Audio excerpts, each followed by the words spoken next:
Here are 10 reasons why expanding your team and starting to hire is going to be a challenge for you.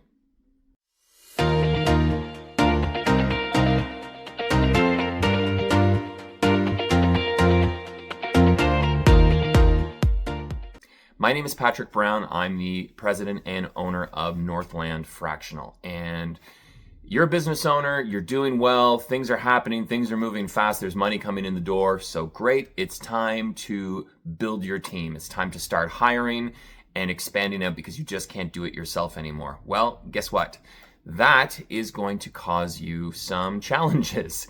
And some of them you can probably anticipate, but others might be surprises for you. So here we go.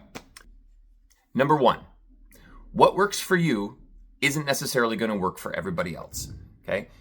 Nobody else is inside your head. You have been mulling over your company, going over the details, thinking about different strategies and ways to do things for a long time. And it's all been rolling around in here. Maybe you've written some things down, but there's so much more going on inside your head than you're even aware of.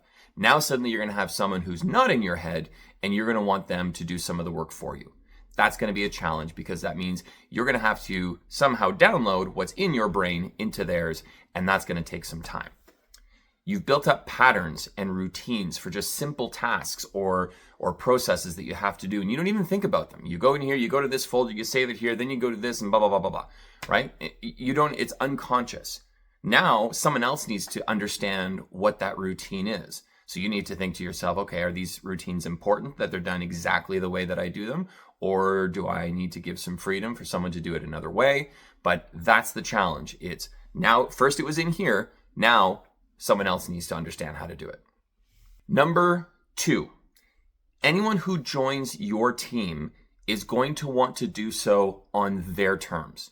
Now, this isn't a malicious thing. This isn't a thing where someone's going to come in and try and take over your business or try and manipulate things. We all do it. We all naturally want to work in our way, under our conditions, based on our own constraints. And of course, we're going to try and impose those, especially when there's nothing stopping us from doing so. Now, some of those things aren't going to matter. Maybe you're working with someone and they don't need to be on specific hours. They can work on whatever flex time they want. That's fine. But there are going to be things that you are going to have to close the gates on. So it could be based on hours of work. It could be in their style of work. They may have a writing style or a communication style with customers or other people in the public that is not in line with how you want your business represented. They could have a pace of work that is just not what you're looking for. Ask 100 different people if they're hard workers. Probably at least 99 of them are going to say yes, they are. But then you watch them all work, and what hard work means to different people is going to be different things. How quickly it gets done, how thoroughly it gets done, all those details. Then there's also the prioritization of work in their life. This is your business. You have put all kinds of things on the back burner. You've sacrificed things, including time with friends, time with family, your hobbies, your interests, to make this business happen. Someone coming in and working for you is not going to be willing to make those same sacrifices. So you need to make sure you're having lots of conversations both before the hire and after the hire to make sure there's an understanding of what does work come before and after. We live in an age where a lot of people want flexibility, they want convenience, and they want a job that will coordinate with their lifestyle and their wishes. And there are some jobs out there that do that, but that doesn't mean that your jobs have to. So these are boundaries that are going to need to be set. Number three, culture has now become a very real thing for your business. When it's just you, the culture is pretty simple. It's whatever you want it to be, whether you decided to be that or not. It's just how you're acting, how you're doing your business, how you're conducting yourself.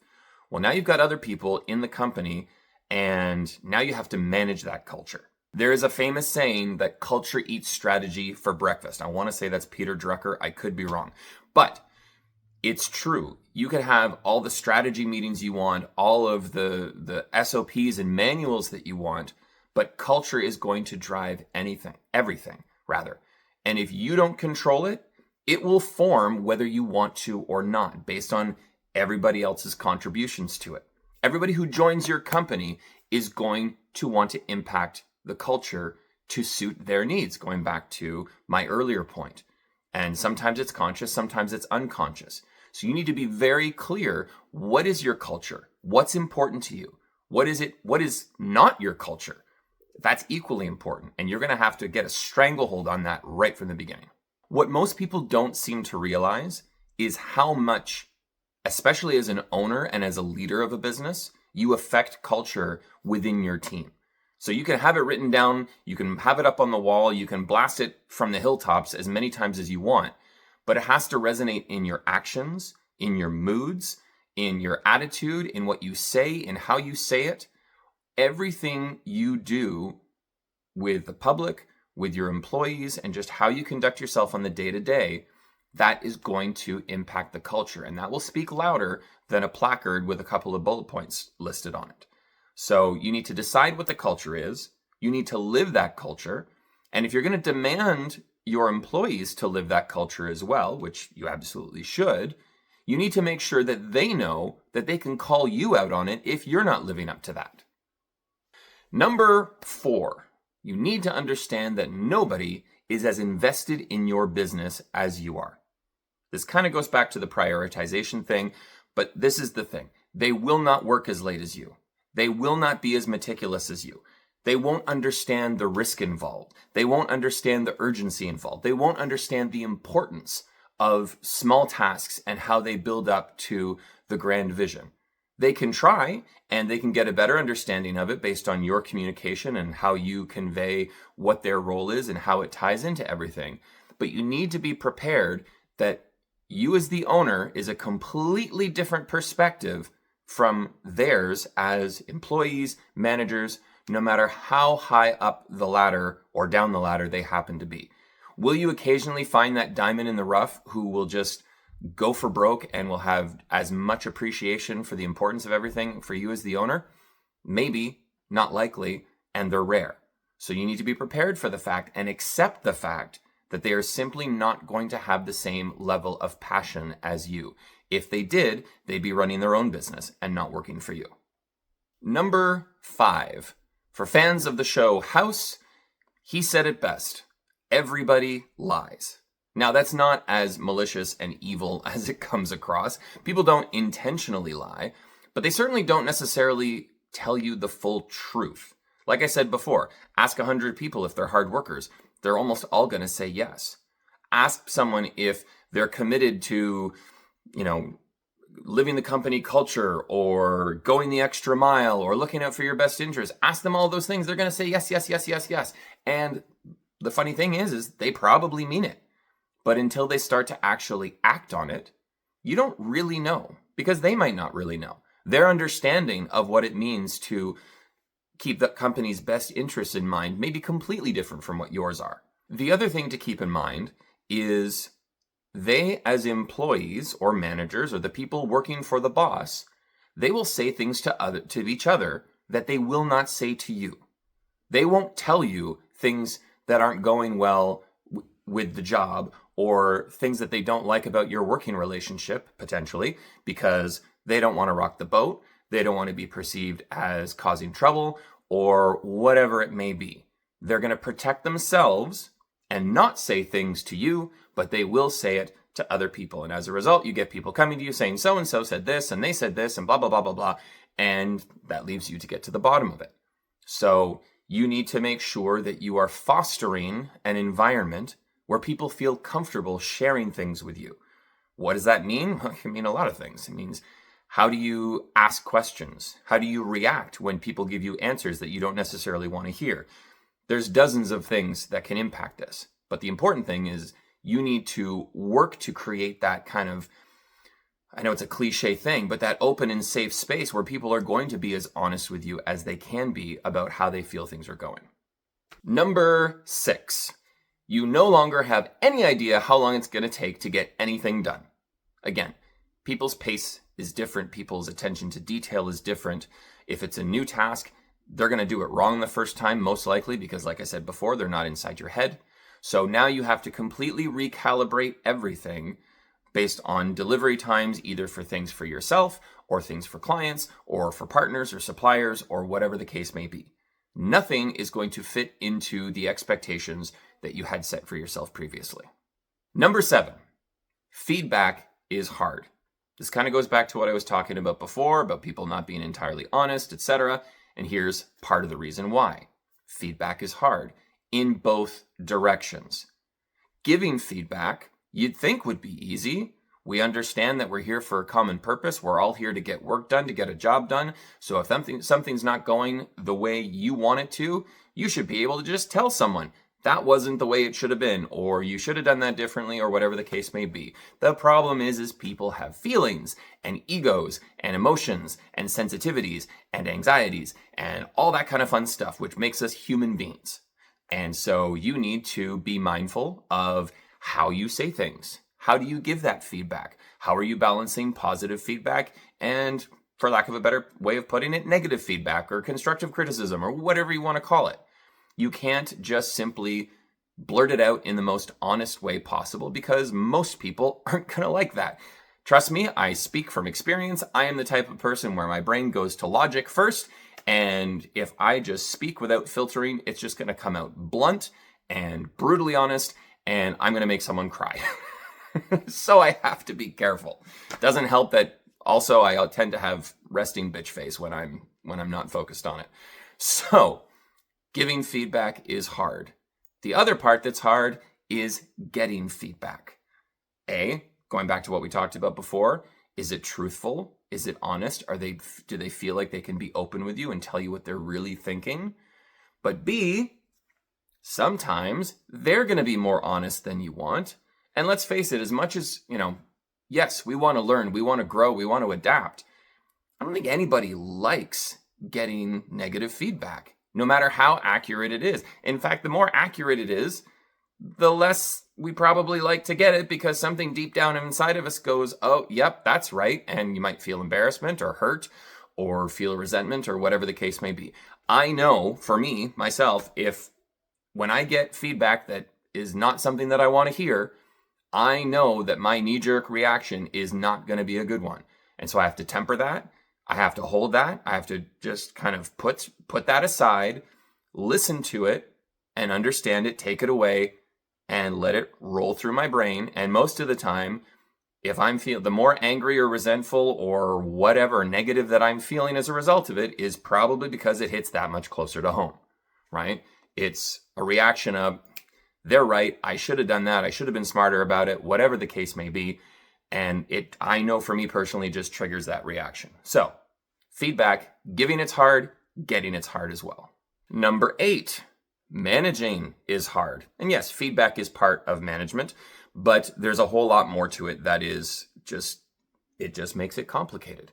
And it's more complicated today for good reason, because we now live in an environment where we have to be more considerate of people's needs and feelings and family lives and sensitivities and mental health and all of those things, which is good. It's the way it should be. But it makes your life as a manager harder. It just does. There's no way around it. So what does that mean? You need to balance people's needs. What's the needs of the individual versus the needs of the business? You need to balance emotions. You're frustrated, but you can't necessarily deliver it that way. Or maybe there is a time where, once in a blue moon, you can maybe pop off a little bit as long as it's not directed at somebody. When it's good news, you can always be emotional. As long as it's positive, be as emotional as you like. Well, maybe not as emotional as you like, but you're always balancing what emotions can you show versus what are you actually feeling. You need to balance your opinions. There's going to be personal ones. There's going to be professional ones. There's going to be all kinds of things swirling around your brain. And some are in the heat of the moment. It's another thing you got to be careful. You got to be nuanced in your communication, because it's so easy, especially with texts and emails and voicemails and all those things. It's so easy to be misunderstood, misconstrued, etc. Intentions are all great, but impact ultimately is what decides how well the relationship goes. You have to balance nurturing versus micromanaging. You want to be hands-on enough that the person feels supported, that they know what they're doing, that they have the tools available, but you don't want to be so hands-on that they're sitting there feeling like you're hovering over their every move and not giving them space to breathe. It's all a balancing act, top to bottom, and it never stops. and it's hard. Number 9, it gets worse before it gets better. People who don't have experience hiring people sit there and go, I have a lot of work to do. I'm going to hire somebody and I'm going to have less work to do. Yes, eventually. But first, how it's going to go is, I have a lot of work to do. I'm going to hire somebody. Now I have more work to do. Why? Because you have to go through that learning curve. You have to bring them up to speed. You have to go through those bumps in the road. You have to go through those feedback loops to get things going the way you want them to. It takes time. So there is one step back to hopefully move 2 steps forward. Here's the reason why it's very important to struggle through that and not simply go, forget it, I'm just going to do it myself, right? We come across that one thing where it's like, oh, I should delegate that, or I should hire somebody to do that, or I should outsource that. But that's going to take time and it's just easier if I do it myself. Well, the problem is if that's a repeating task, or you have 100 of those small tasks, well, now that accumulates. And so you're taking a whole bunch of stuff on your shoulders that you don't really have time for and that you shouldn't be doing because you don't want to go through that short-term learning curve to get it off of your plate and onto someone else's. There is a great book that escapes me, the name of it right now, that I'm going to put in the comments, and it talks about CEOs and how they have to eventually should only have to focus on 3 things: culture, people, numbers. Everything else should be handled by other people. Don't remember the title right now. I'm going to put it in the comments and you can follow up on that. Number 10, the last part on this list, although I could probably, if I thought about it, come up with about 20 other reasons why expanding your team and hiring will be hard. So number 10, you've gone through it all. You've hired the person. You've gone through the learning curve. You've figured out how to communicate with them. You've built rapport. You've got a stranglehold on the culture with that person, and you've got them on board with what you want to do. They're working at the pace you want. Everything's finally clicking. And you're going to hire the next person and think, great, I now know the path. Just do this with this person. Except people are different, so it doesn't work that way. You have to go through a completely different learning curve with the next person as opposed to just repeating what you did with the first person. Because we're all interesting, unique creatures with our own foibles and habits and interesting quirks and things. And every time you bring someone on the team, they're going to want to influence it in a different way. And they're going to communicate in a slightly different way. And they're going to react to your communication in a slightly different way, et cetera, et cetera, et cetera, et cetera. So unfortunately, it doesn't get easier as you add more people. In fact, it gets a little harder because now you're adding, you've gone from just A to A and B. Okay, A and B is working well. Great. I'm going to bring on C. A and C, okay, this works. Let's develop this. Oh, whoops, B and C don't work. That's not happening. They're at complete odds and they're causing problems because that's life, that's people. Now, of course, there are ways to mitigate this in your hiring practices, in your management practices, and all of those things, setting expectations, boundaries, etc. But if you're not prepared to do that and you just jump in wildly with both feet and start bringing people on board without consideration of these factors, it's going to be a lot harder and you're just going to want to give up and just do it all yourself for the rest of time, which is not really a healthy way to do things. So I would love to hear more about what you've gone through with hiring. If you've got challenges or solutions or ideas and things that you want to share in the comments, please go right ahead. We love to get discussions going. And if you are looking to grow your business, grow your team, and you're looking for some help on how to do that, just get on our website, drop us a line, send us a message, and we could have a chat and talk about what your needs are and how we might be able to help. Once again, I'm Patrick Brown from Northland Fractional. Thank you so much for watching this video. Please like or subscribe, follow, all of those great things, because we're going to be sharing more content like this, and we'd love to get your feedback, get your ideas on what topics we should cover, and just keep the conversation going so we can all get better at what we do. See ya.